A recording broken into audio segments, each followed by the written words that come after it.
आज संसदर मौसुमी अधिवेशन शेष दिन जुलाई 20 तारिख में आरंभ होगा परठारु विरोधी दल नीट पेपर लीक एवं छात्र मानक उपरे पुलिस कार्यानुष्ठान को निरंतर विरोध कर आसुछंती। गृहमंत्री अमित शाह जंतर मंतर प्रतिवाद उपरे संसद में आलोचना पाई बाचस्पति को चिठी लिखिछंती। गणमाध्यम सहित कथा होई शाह कहिछंती संसद में जवाब रखा मु प्रस्तुत।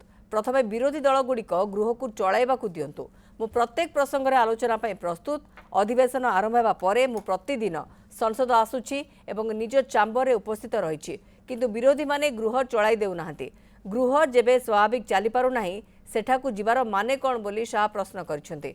जदि समय धार्य हुए तेबे से आज एहार उत्तर देबे बोली आशा करा जाउछि।